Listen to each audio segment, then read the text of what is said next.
सम्मानित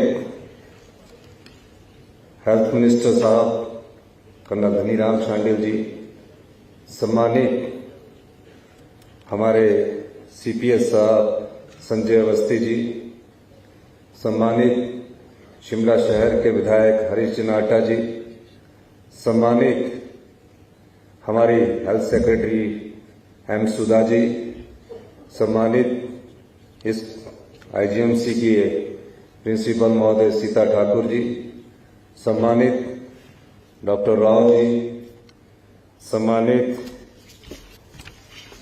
state association of medical dental college teachers, resident doctors associations, nursing associations, NGO associations के पदाधिकारी और सभी सम्मानित इस आईजीएमसी के मेडिकल के छात्र।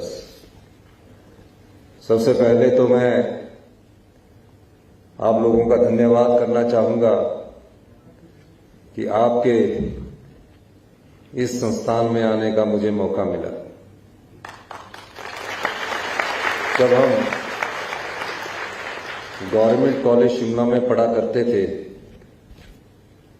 तो उस समय शिमला कॉलेज से नंबर तो कम आते थे, लेकिन उसमें पीएमटी हुआ करता था और 50% से ऊपर आने वाले जो एलिजिबिलिटी क्राइटेरिया था पीएमटी में बैठने का, वो लोग बैठा करते थे।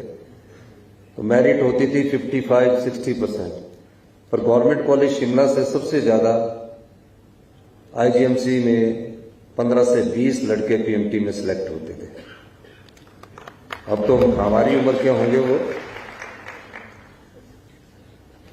और मुझे बड़ी खुशी होती है जब मैं दिल्ली में जाता हूं और दिल्ली के बड़े बड़े संस्थानों में one of the best doctor अगर मैं देखता हूं तो वो आईजीएमसी मेडिकल कॉलेज के थे। चाहे हर जगह स्पेशलाइजेशन में हर जगह अच्छे डॉक्टर मिलते थे, तो जब हमसे उनकी मुलाकात होती थी तो कहते थे कि हम आईजीएमसी मेडिकल कॉलेज में पढ़े। चाहे वो डॉक्टर राणा हो, प्रिंसिपल हमारे सर गंगाराम हॉस्पिटल के, एम्स के डॉक्टर रणवीर गुलेरिया हो, कई ऐसे डॉक्टर हैं जो अपनी अपनी जगह आज आईजीएमसी का नाम रोशन कर रहे हैं। आप लोग बजट देखते होंगे, नहीं देखते होंगे, लेकिन मेरा ये मानना है कि यंगर जनरेशन बहुत कम बजट देखती है, युवा पीढ़ी। हम मेडिकल टेक्नोलॉजी की ओर बढ़ रहे हैं, हम हर चीज में रिफॉर्म लाना चाह रहे हैं और सबसे पहले हमारा फ्लैगशिप प्रोग्राम कोई है, 5 फ्लैगशिप प्रोग्राम में एजुकेशन के बाद तो हेल्थ है। हम देखते हैं ऐसी स्थितियां पैदा हो चुकी है कि हमारे मेडिकल कॉलेज भी ट्रांजिट मेडिकल कॉलेज हो गए हैं। पीएससी से सीएससी जाएंगे, डिस्ट्रिक्ट हॉस्पिटल जाएंगे, टांडा मेडिकल कॉलेज जाएंगे, फिर वहां से ट्रांजिट होकर आईजीएमसी जाएंगे, आईजीएमसी से पीजीआई जाएंगे। ऐसी व्यवस्था हो गई कि हमें एक्चुअली में किस दिशा में जाना है, और हम मेडिकल जो स्टूडेंट्स है या मेडिकल टीचर्स है या मेडिकल इंस्टीट्यूशन में पढ़ने वाले और स्टाफ है, पैरा स्टाफ है, एक सेट सा प्रोसीजर हो गया है। हम इस दृष्टिकोण से इसमें बदलाव चाहते हैं और हमने प्रयास किया कि जिस भी मेडिकल कॉलेज में जिस चीज की जरूरत हो वो वर्ल्ड क्लास हो, मेडिकल टेक्नोलॉजी वर्ल्ड क्लास हो, और इसके लिए अभी 2 दिन पहले ही कैबिनेट हुई। हमने इंटरनेशनल स्टैंडर्ड का एक मेडिकल कंसल्टेंट अपॉइंट करने का अप्रूवल दी है। एनएमसी के नॉर्म से हम उससे भी आगे बढ़ रहे हैं। हम चाहते हैं हमारे पास बेस्ट क्वालिटीज के डॉक्टर हैं, अगर हम इनका सदुपयोग करें, टेक्नोलॉजी से लेस कर दे, तो हिमाचल प्रदेश में वर्ल्ड की बेस्ट मेडिकल फैसिलिटीज अवेलेबल होगी। इसीलिए हमने बजट में बहुत कुछ रखा है। इसलिए मैं कुछ चीजें आपको बताना चाहता हूं कि हमने department of medical emergency medicine create किया। क्यों किया? Casualty is the face of the hospital. एक बेड पर 3-3 लोग बैठे हैं, 4-4 लोग बैठे हैं। सुबह से एक डॉक्टर 24 घंटे, जो रेजिडेंट डॉक्टर होता है उस बेचारे की ड्यूटी होती है, स्टाफ नर्स की भी ड्यूटी होती है, आपके शरीर की भी क्षमता होती है काम करने की। एक समय ये क्षमता आपका जवाब दे देती है। हमने उसमें इस मेडिकल कॉलेज में इंक्लूडिंग ट्रॉमा सेंटर के साथ 175 बेड का हमने सैंक्शन स्वीकृति प्रदान की है डिपार्टमेंट ऑफ इमरजेंसी, और इस पर 11 करोड़ रुपया खर्च आएगा, वो भी हमने सैंक्शन कर दिया है। कैजुअलिटी में का जो आईसीयू वार्ड है उसमें पर बेड एक स्टाफ नर्स होगी आईसीयू वार्ड। उसके अलावा 3 बेड पर एक स्टाफ नर्स होगी जो कैजुअलिटी होगी। 10 बेड पर एक डॉक्टर होगा, 8 घंटे की सर्विस देगा। इस ढंग से हम सारे प्रदेश के जो मेडिकल कॉलेज है उसमें अभी पहला तो आईजीएमसी में हमने स्वीकृत किया है, उस दृष्टि से हम बदलाव की ओर जा रहे हैं। किस प्रकार की मेडिकल टेक्नोलॉजी चाहिए? आज आप मेडिकल टेक्नोलॉजी के विषय में अगर मैं बात करूं, हिमाचल के मेडिकल कॉलेजेस की, हमारा प्रीमियर इंस्टीट्यूशन है आईजीएमसी, यहां भी हम कम से कम 10 से 15 साल पीछे हैं। अभी doctor Manish Gupta, head of the cancer department, अपनी प्रस्तुति दे रहे थे, मैंने बड़े गौर से सुन रहा था।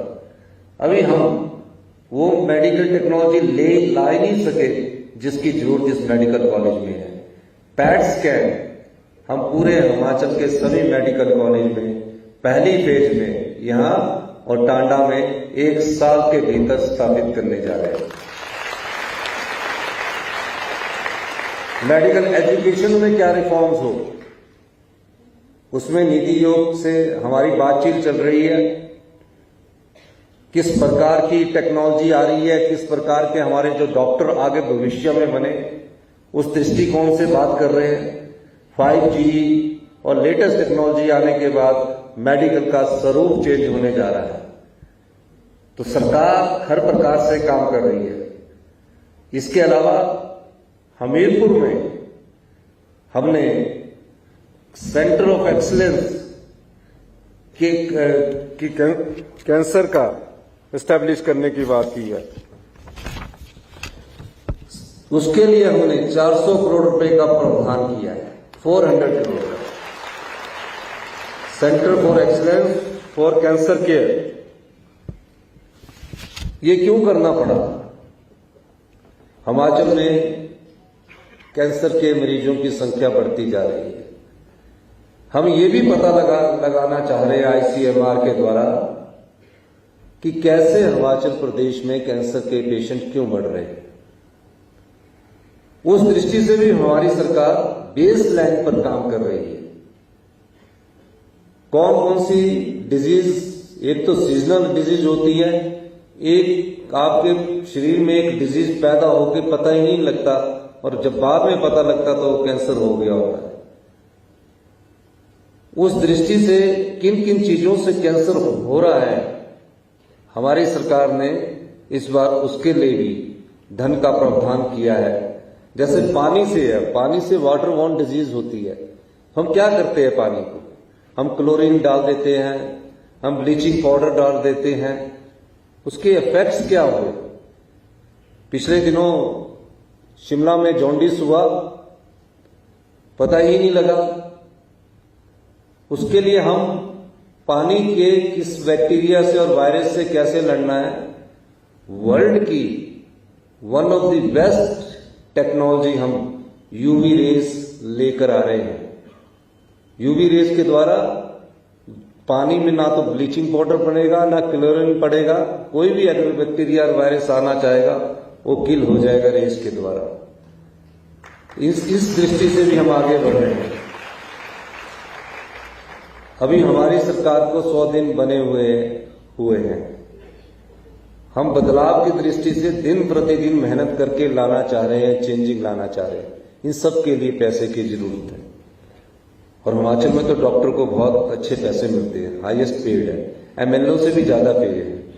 कई बार पत्रकार एमएलओ के बारे में लिखते हैं, मिनिस्टर्स के बारे में लिखते हैं कि बहुत अधिक पे मिलती है। हमसे ज्यादा डॉक्टरों और दूसरे अधिकारियों को मिलती है। इसका मतलब ये नहीं है कि हमें कार्य नहीं करना है। जब अच्छी तनख्वाह मिलती है, अच्छी तनख्वाह से आपके मन में शांति रहती है, आप अपने जरूरतों को पूरा करते हैं, तो थोड़ा सा जो सेवा भाव की कमी आ रही है उसको भी बनाए रखने की जरूरत है। अगर आप इस सेवा भाव को बनाएंगे और सरकार आपको टेक्नोलॉजी से लेस करेगी, तो मैं कह सकता हूं कि हिमाचल प्रदेश स्वास्थ्य की दृष्टि से भी अग्रणी प्रदेशों में शामिल होगा। हमारी क्वालिटी एजुकेशन कम होती जा रही है, हम उस दृष्टि से भी काम कर रहे हैं। लेकिन इन सब चीजों के लिए पैसे की जरूरत है। हम आर्थिक बदहाली के दौर से गुजर रहे हैं। जैसे हमको 100 रुपया मिलता है, हम कोई किसी को कष्ट थोड़ी देना चाहते। हम तो चाहते हैं कि सभी जगह बेस्ट टेक्नोलॉजी आए, लेकिन अभाव होता है। अगर हमें 100 रुपया मिलता है तो 100 रुपये में से हम सिर्फ 29 पैसे विकास के लिए लगा सकते हैं, जिसमें आपकी सब कुछ है, डेवलपमेंट है, बिल्डिंग बननी है। 29 पैसे, बाकी हमारे जो पैसे आते हैं वो कर्जे में चले जाते हैं, कुछ उसमें चले जाते हैं। और हम अपने प्रदेश को तब तक समृद्ध नहीं बना सकते जब तक हम अपने पांव पर खड़े ना हो सके। इसके लिए हमें कड़े फैसले लेने की जरूरत है। आज तक लिए नहीं गए। रिसोर्स मोबिलाइजेशन की तरफ कोई किसी तरफ सोचा नहीं गया। जब हमारे पास पैसा आएगा, आपका जीने का अंदाज बदल जाएगा। इसलिए हम इसमें थोड़े और आगे बढ़ रहे हैं। हम रिफॉर्म्स कर रहे हैं। Medical technology, medical education, medical system में रिफॉर्म्स कर रहे हैं, एजुकेशन सिस्टम में रिफॉर्म कर रहे हैं। आज एक हिमाचली पर, तकरीबन एक हिमाचली पर जो यहां बैठे हैं और भविष्य के जो हमारे डॉक्टर भी बैठे हैं, 93,000 करोड़ रुपीस पर व्यक्ति पर कर्जा है। 93,000 रुपया एक व्यक्ति पर हिमाचल की जनसंख्या के आधार पर कर्जा है। अगर हमको भी अभी लोन लेना पड़ रहा है, हमने भी 3 महीने में कोई 3,000 करोड़ रुपया ले लिया, क्योंकि हमें सैलरी देनी है, वो और चीजें देनी है। लेकिन हम कभी लोन के सहारे अपना जीवन लंबे समय तक नहीं जी सकते। जिस तरह आप लोन लेते हैं ना, कई बार तो किस्त देनी पड़ती है, वही सरकार का हाल होता है। आपके घर में अगर पेमेंट अगर 2 लाख रुपए आता है, आप 2 से 3 लाख खर्च कर दोगे तो 1 लाख तो कहीं से लेना पड़ेगा ना। पर हमारी सरकार ने रिसोर्स मोबिलाइजेशन की तरफ कदम बढ़ाए। हम वाटर पर जो हाइड्रो जनरेशन है उस पर सेस लगा रहे हैं। हम और भी चेंजिंग कर रहे हैं। कई जगह हमारी ऐसी व्यवस्था है कि हमें सब कुछ फ्री में मिलना चाहिए। फ्री में तभी मिल सकता है जब हम अपने पांव पर खड़े होंगे। तो इस दृष्टि से कई बार आपका एरियर है, जितने यहाँ सरकारी कर्मचारी बैठे हैं, 992 करोड़ रुपए आपका एरियर है। देने के लिए हमारे पास पैसे नहीं है। 6 पे कमीशन हमने लागू कर दिया, लेकिन आपका एरियर नहीं दे सके। क्यों? आर्थिक तंगी से जब हम ये प्रदेश आगे जूझ रहा है तो उससे बाहर निकलना है। 4 साल में हम अपने फैसलों के द्वारा, अपने सुधार की प्रक्रिया के द्वारा हिमाचल प्रदेश की अर्थव्यवस्था को पटड़ी पर लाएंगे। और अगले 10 साल में अगर हम इसी प्रकार आगे बढ़ते रहे जो हम चेंजिंग कर रहे हैं, आपको ये चेंजिंग अभी नजर नहीं आ रहे धरातल पर। हमने काफी चेंजिंग कर चुके हैं। अगले 10 साल में अगर हिंदुस्तान का सबसे समृद्ध और प्रगतिशील हिमाचल प्रदेश को बनाना है तो फैसले आज करने चाहेंगे। मैं आपको कहना चाहता हूं कि 10 साल में हिंदुस्तान का सबसे समृद्धशाली प्रदेश अगर कोई होगा पूरे हिंदुस्तान में, वो हिमाचल प्रदेश होगा। अभी हम मेडिकल सर्विसेज कारपोरेशन हमने बनाया है। पिछले 2 दिन पहले ही हमने उसमें कैबिनेट में अप्रूवल दी है। उसमें हम टेक्नोलॉजी बेस्ड कि कौन सी आइज की कौन सी टेक्नोलॉजी आई, कौन सी टेक्नोलॉजी हम ला सकते हैं 5G के बाद, वो सब चीजों की स्टडी करने के बाद 1 साल के अंदर आप देखेंगे कि आपके मेडिकल कॉलेज में भी उस परिवर्तन की ब्याज बह रही है। ये मैं आपको कहने आया हूं।